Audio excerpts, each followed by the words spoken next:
Hi, welcome back to my channel. My name is Amanda Dittlinger and I am a neurodivergent woman. I have aphantasia, which is the inability to visualize in your mind's eye.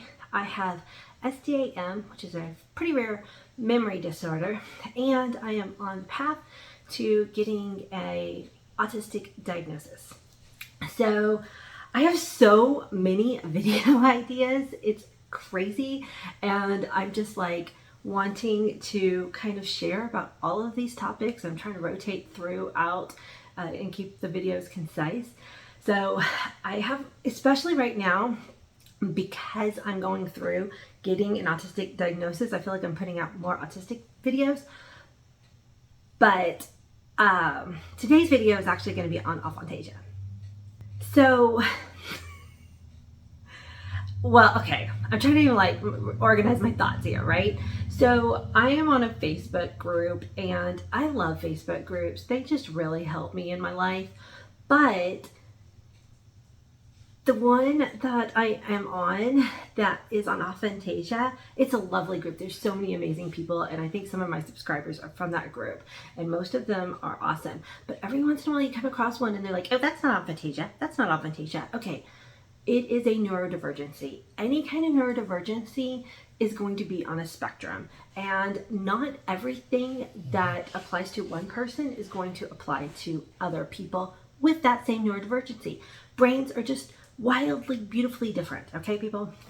So I feel like I have to put this as a disclaimer in all my videos. I put it down in the description box, but just because this is something that happens to me, a lot of people with these same neurodivergencies might actually relate, but if you don't, it's okay too. Hold on, my cat wants out. Okay, so to the topic of this video. Intros are not supposed to be this long. So, okay, this is actually pretty crazy. And I know my title may have sounded kind of clickbaity, but it's true. When I first started dating my husband, like my boyfriend, who now is my husband, we've been married for almost 20 years, but we met back in college. And when I first started dating him, and before I had any idea that there was a word for aphantasia, or that other people actually could visualize, because it is quite a common experience for people with aphantasia to, when they first find out that they have aphantasia, they are amazed that people actually do visualize. We pretty much collectively, this is one thing that I've seen across the board on the Facebook groups, is that we all thought that everyone was speaking in metaphors when they were talking about visualizing. So when I first started dating my husband, I remember kind of laying in my dorm room bed going, okay, now what does this guy look like that I'm dating? What does he look like? I should know what he looks like. That's crazy. How could I not know what this guy looks like? And I could give like a super bare description. I'd be like, okay, he's really tall, because I'm 5'2" and he's 6'3". So I remembered that he was really tall, and at the time he had a lot of black hair. He's now bald, but back then when we were first dating, he had thick black hair.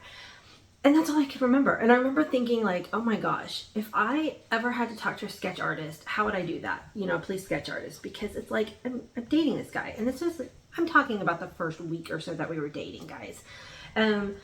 When we first met, we actually kind of like saw each other for a little time every day. We were both living on campus. It was really easy. We met up for lunch, or whatever. But I would see him for an hour or something, you know, every day when we first were starting to date. And I would go back to my dorm room and my dorm mates would be like, okay, what does he look like? And I'm like, he's tall? Like, I couldn't visualize him in my mind's eye enough to give a verbal description. And I remember thinking, okay, this is really odd. I feel like I should know, like, shouldn't people know what their boyfriends look like? And also, let me note that he was actually my first boyfriend, so this was a new experience for me. And then secondly, I remember thinking, oh my God, what if I run into him on campus somewhere when we didn't have a scheduled like meetup time? Like it's a big campus, huge campus. But I remember thinking, what if we meet up on campus? Like I just ran into him and didn't recognize him. I was like, oh my God, that'd be so embarrassing, because that kind of thing happens to me.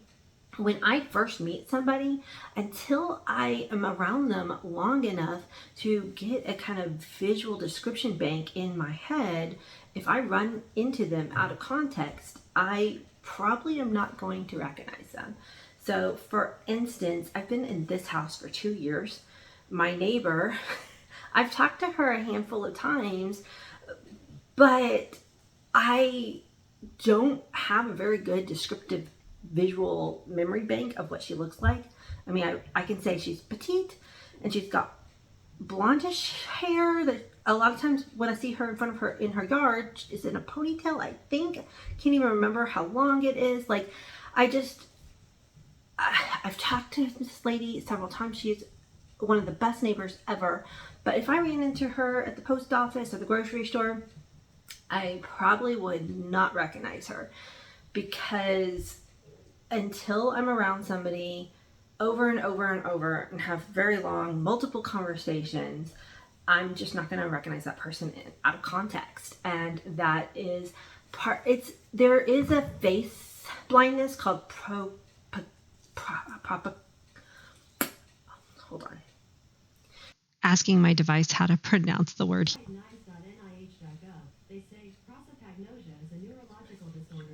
Okay, cancel. Prosopagnosia is face blindness. And I feel like maybe there's a little bit of overlap with aphantasia and prosopagnosia, but it's not quite the same, because from what I understand, prosopagnosia, you don't ever kind of gain the ability to recognize that person's face. Over time, people with aphantasia, especially myself with aphantasia, I do learn to, recognize people in the grocery store, or, when I'm running into people out and about. And of course, after I was dating my then boyfriend, eventually, yes, I recognized what his face looked like and who he was. And if I ran into him on campus, I did go, oh yeah, that's the guy I'm dating. But that first week or two, I remember just being very distraught about that. And as I said, I have a memory disorder, so a lot of times things like this, these kinds of memories fade away. But because it was so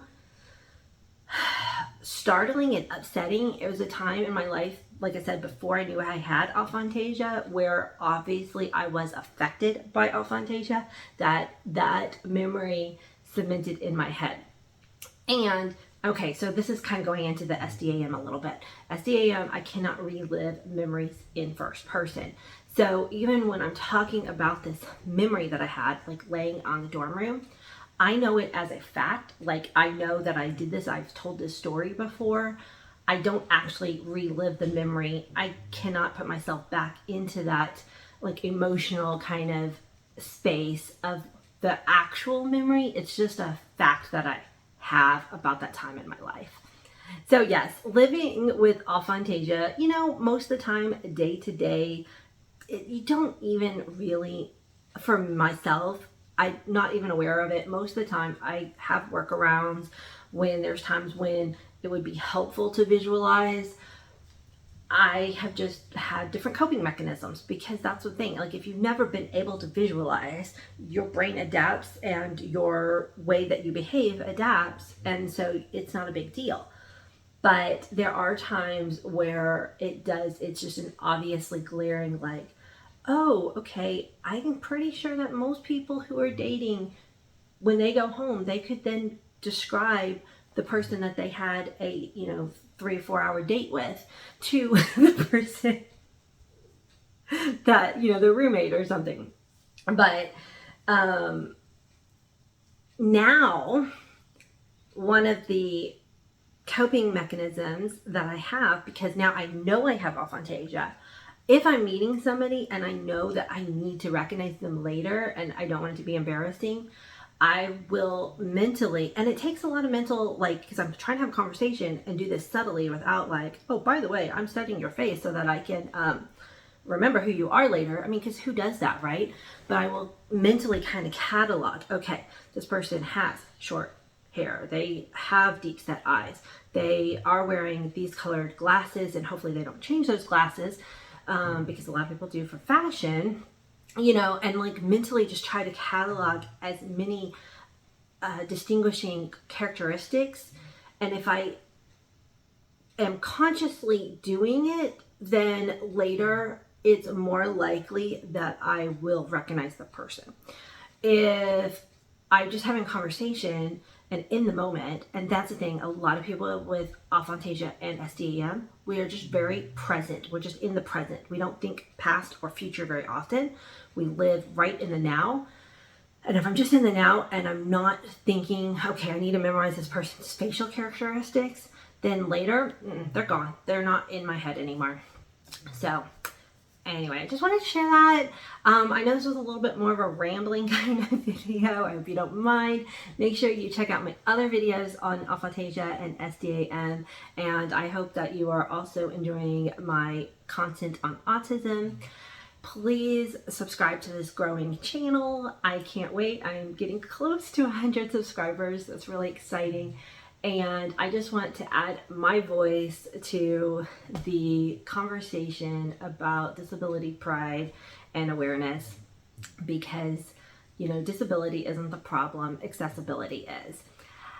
And with that, I'll see y'all in the next video.